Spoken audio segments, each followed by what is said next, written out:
Very nice.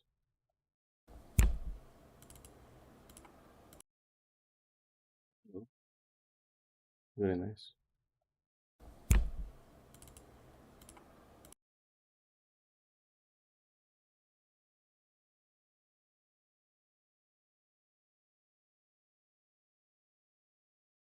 Hello.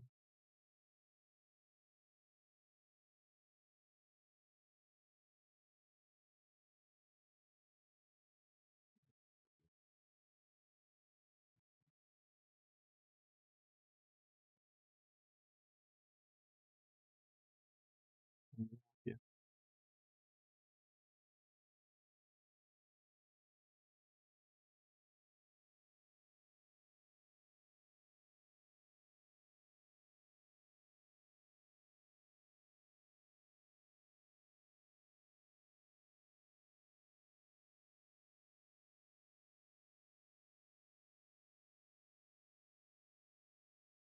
Hello.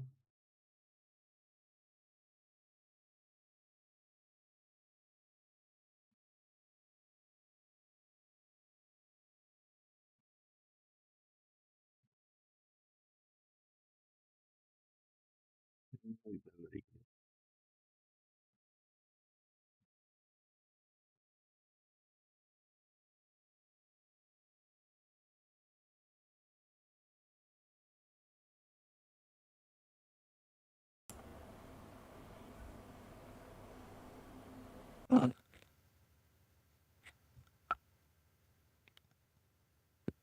More benevolent with salt comments.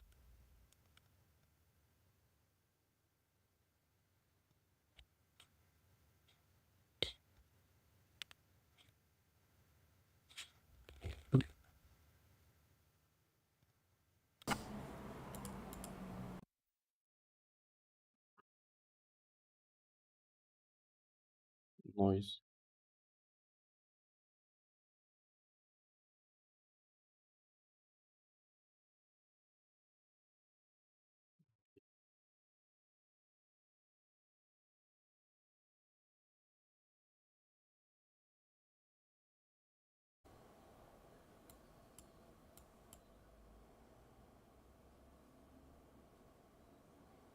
American.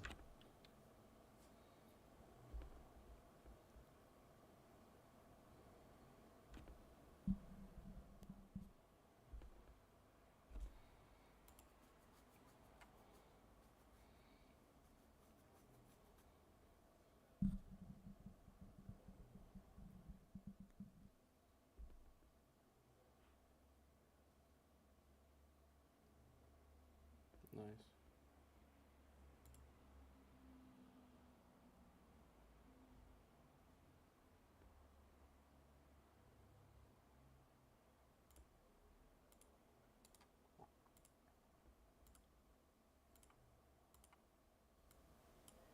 Nice.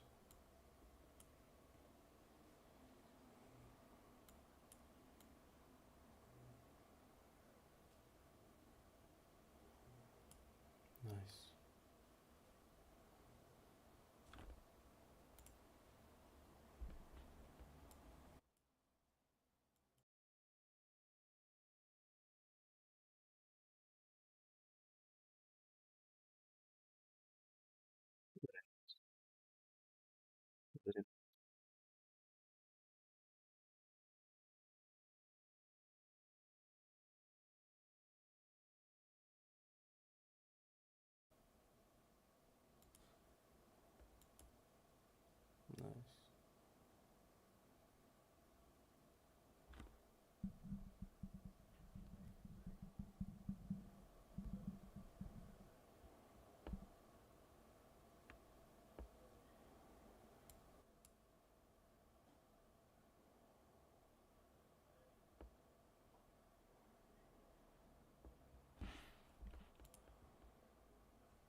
3 months and 4 months, and I think those games still have had some pretty good results. So a question that I often get is, well, how do you make games that quickly? Because a lot of developers find themselves on the opposite end of the spectrum, spending 3 or 4 years or maybe even longer on their game with maybe not even an end in sight. So in today's video, I want to talk a little bit more about, I think, kind of our ideas and principles on making games faster, because I think that's an important thing that you need to realize as well, is that when you're selling your game, your players will not care about how long your game's development will be. They will only care about the final end result. So if you can get the same game in 1 year or in half a year, it is going to be better to try and go for that half-year development timeline, because you're going to otherwise inflate like your recoup costs, basically, because you need to earn more money to kind of cover that amount of time that you were working on the game, and players may not be willing to spend that much money on your game that would be needed to make that mod work. So there's two main things that I want to talk about here, because making games faster is kind of like losing weight. I have a little analogy here of like, okay, if you want to lose weight, there are two things you can do. Either you can exercise more or you can eat less. And ideally you do a combination of the both of those. And that is the same thing for game development as well. Either you can work more and like get more meaningful stuff done in the same like amount.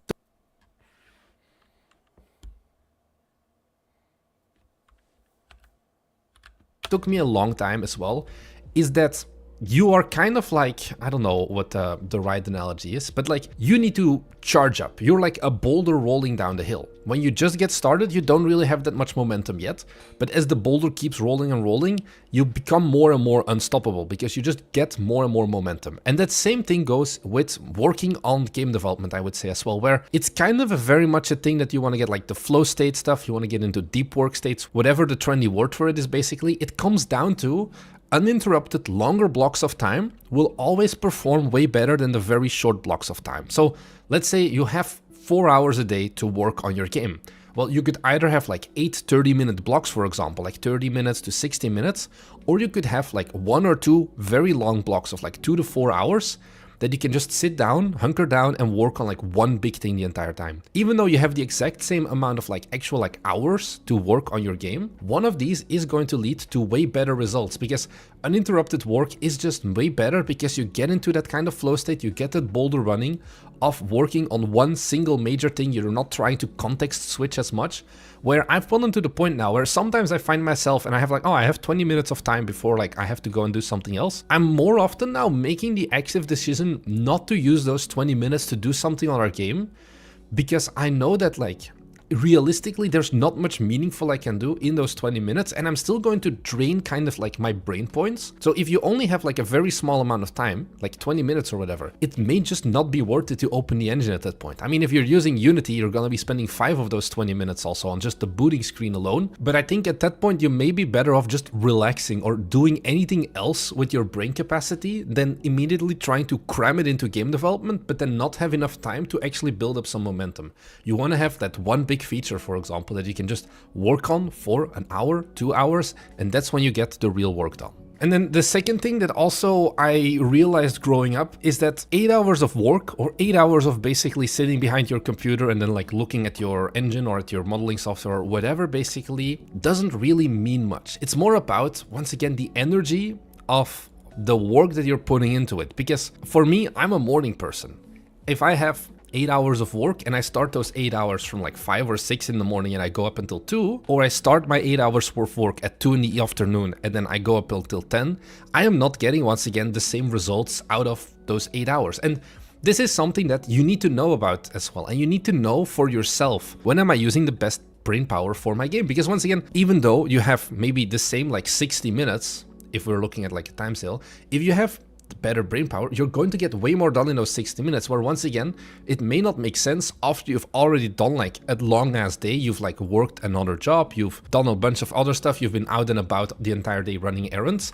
You may be drained enough at that point that in the evening, you're like, oh, I still have like 1 or 2 hours of time left that I could look at my game, but there's just nothing there. The energy to work on your game and to actually make something meaningful happen isn't there. You're just going to click around, you're gonna like kind of have like brain fog, you're not sure what you're going to be doing the next. And that's, once again, it's like wasted time, because it's also like you could have just done fun stuff and probably you would have gotten better value out of that in accepting that, yeah, this is probably not going to be the right moment in time for me right now. Let's just figure out when is my energy higher and try to work around that. That's why you often hear that idea of getting up or working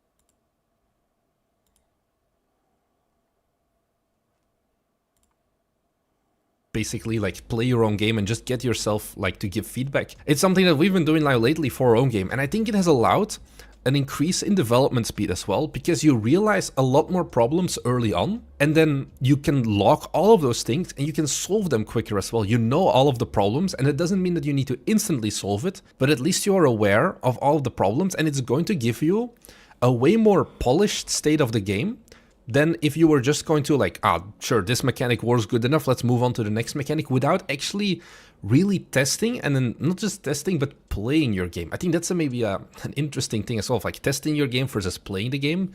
If you're making a game, you should enjoy it enough that you can keep playing it daily anyways. That's what we're doing, for example, with our incremental MMO game, where I'm just playing that game for 20 minutes or something, and then every day I still have like a list of like new small annoyances. It could be dumb stuff like, oh, we're missing a translation here, or we should add some more sound effects or game feel here. But having that very rapid feedback loop is going to make it very clear to you of like, oh, these are some extra things that I can do to make the game feel better. These are like some things that are missing that maybe aren't the big mechanics, but that will add a lot to your polish in general and make it so that, one, you always have a playable build of your game, and two, that playable build usually doesn't have that many glaring issues because you can solve them quicker because you were aware of them way quicker as well. And then I have one like bonus thing that kind of dives into like the energy and focus thing that I don't think is like a real like game dev tip, but it's something that I just want to share with you guys because it helped me. And it's like, if you feel like you're trying to work and there's just nothing happening and you're like, I should have energy, a stupid thing to do is just to clean your desk. Once a week or something like that, I feel like, oh, why am I like struggling so much to work on my game or something? And then I just take like 10 minutes, I clean up my desk because there's like a bunch of stuff lying on it or whatever, and then it's good again. Then I kind of have like a brain reset. My work environment is more like structured and clean once again as well, and I can just move on. And I don't know, this is maybe a weird tip, maybe you've done this as well, but just try it. If you're like unsure how to work, like it's kind of like a cluttered desk is like a cluttered mind or something, have something that's like more clean, structured and organized, and it's going to help you in ways that I try to get more work done in like the same amount of time basically that I've been learning now. But like I said, the more important thing is often just to reduce the amount of work you have to do versus trying to speed it up. And here, you know, I didn't want to just say, oh, reduce your scope, because I think that's kind of a dumb, or like it's not helping you because you have the scope that you have right now. Of course, if you can reduce the scope, that's better, but that's not the main goal here. I think two things that I have been learning that have helped us as well is reducing the amount of decisions that you have to make. I think that's the first one, where once again, we're working on MO98 right now. And a good benefit that I've found out about using that like Windows 98 UI style is that a lot of decisions have kind of been made for us already. How should buttons look? Decision has been made. How should interactions be? Decision has been made because we look at other games, for example. There's this thing of like, there's only so many decisions you can make in a day, and game development at the end of the day is making just a whole bunch of decisions about like your game design and all the other things that you want to do. So if you can reduce that, it's also going to mean that you can probably spend more time on the stuff that like the decisions that actually matter. Does it really matter how your button looks or how exactly you're going to lay out your UI? Maybe not that much compared to some of the bigger game design questions, but they still need to be answered, these questions. And for us, we have like, you know, Windows 98 has existed for over 25 years at this point. We have a very clear style guide that we can follow, but it's also other stuff. It's like deciding to use one big asset pack for your UI components, for example. well, and then just consistently using that. It reduces a lot of the decisions that you need to make on UI in that regard, for example. There's other asset packs I think are a very good thing in general for this, to reduce the amount of decisions, because you kind of determine upfront, this is going to be my style reference for the game. And you're going to have to spend less time like being like, is this really worth it? Should I kind of try a different style? What about this? You can expand on this more, not just in like UI and art and visual, but also like design decisions, by just having enough clear references of what you want your game to be and like other similar games in your genre or whatever that you can draw from, compared to trying to figure everything out on the fly. Spending a little bit more time at the beginning to just play all of your competitors' games, all of the games similar to yours, so that you kind of know, oh, these are the standards in these genres. These are things that I don't really need to think about anymore. I just take this because this is what every game does. This is what my players are going to be used to.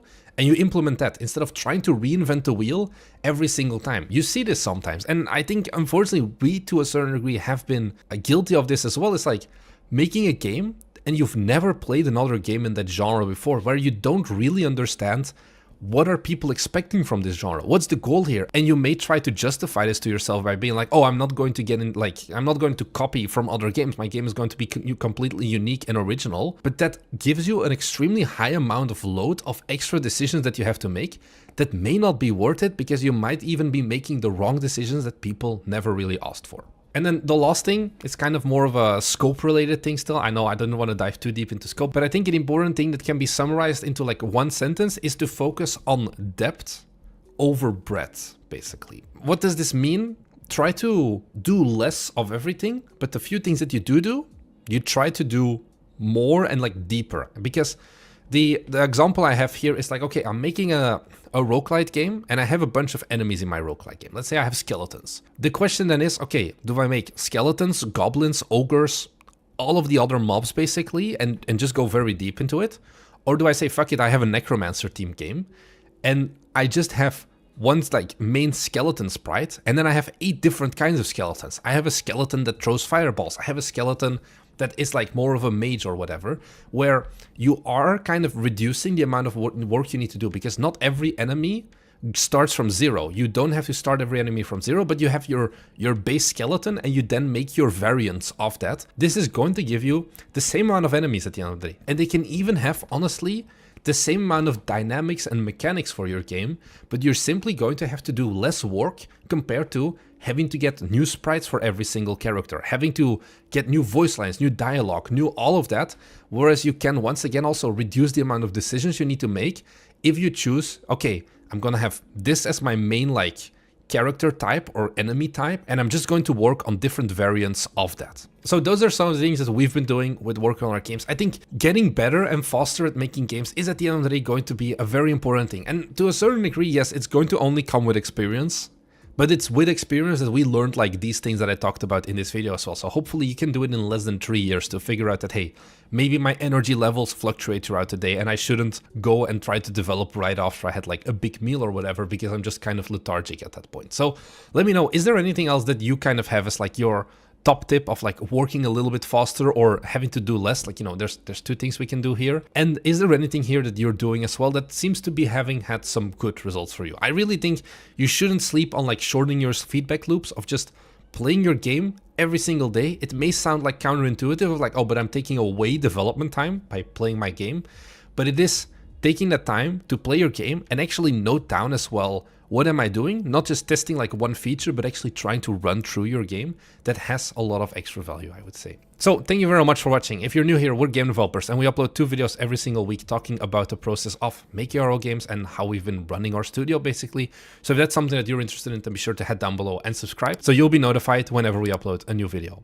That's all I had to say. Thank you very much for watching. Bye. If there's anything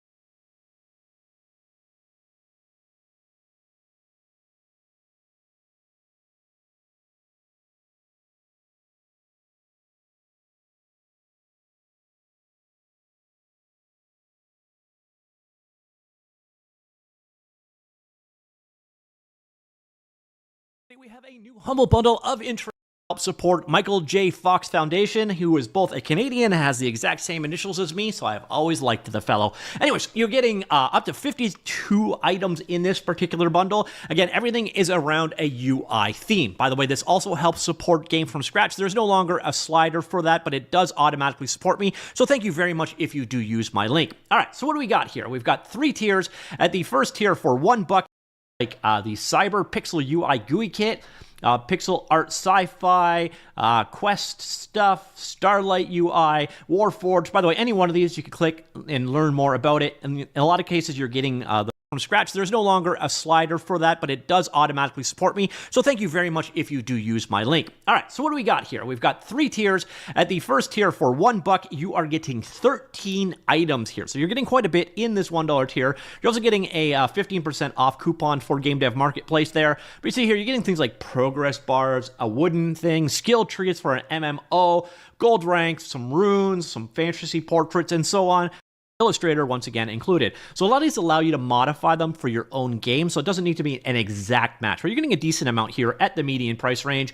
And then at the full tier, again, I'm not going through these one by one because there's just so bloody many items in here. You're getting a ton of UI packs. So here you're getting like post-Baroque, MMO stuff, just basically a lot of UI elements. You also got a couple things in here like this. You've got some level maps for this looks like TD style games, for an example, for side scrolling and horizontal, and another horizontal over here. Plus you're getting one for creating cards, so like the card frames and such, if you're creating a Magic-esque style games. But a lot of this more or less is UI kits, buttons, GUIs, that kind of stuff. So if you're looking for user interface for your game, could be a good pickup for you, especially if, again, you do get those source images that you are looking for. And for any one of these things,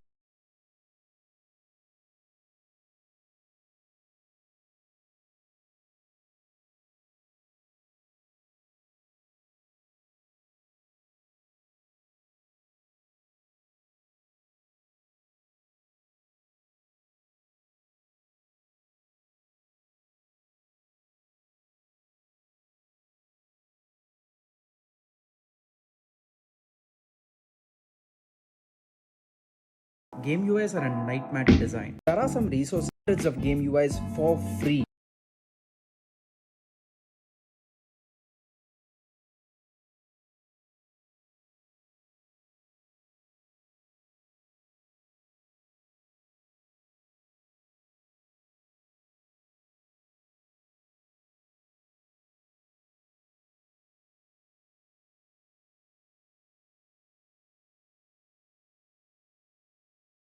If you're a game dev, stop spending money on tools. You might say, Matthew, then where are all these free tools at? Let's get into it. First one on the list is Piskel. Piskel is a browser-based pixel art to make game shop, but free.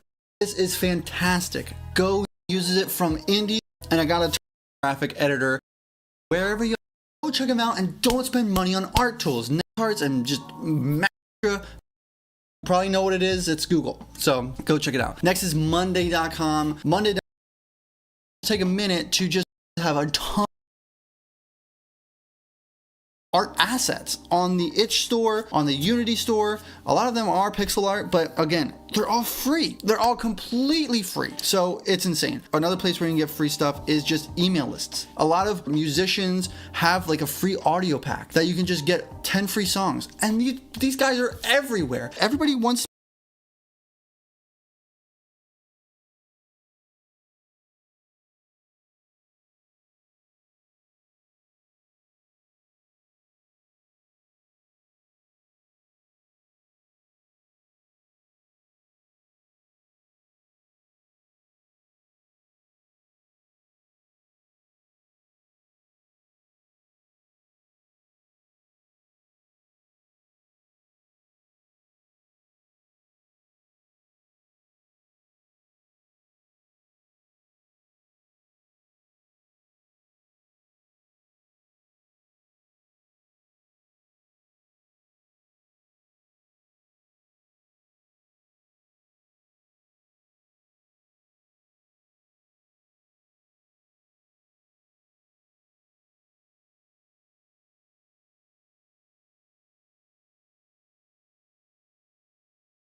Omar_02 I just followed.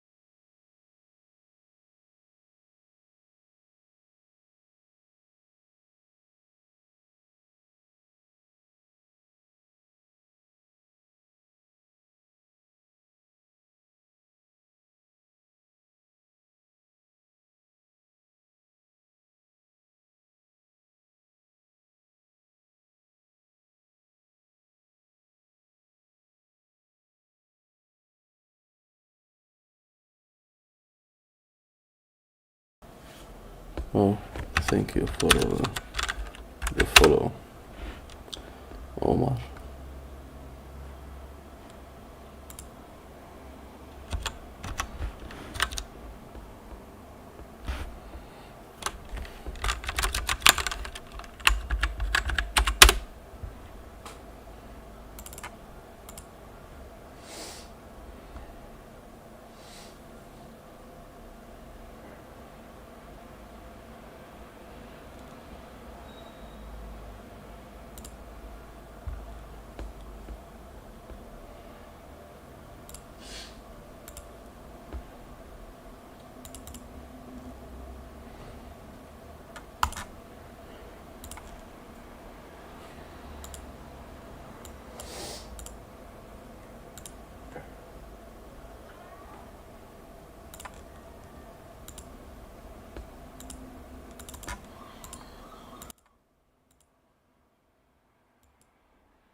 Yes, like this, very nice. I accidentally turned that off.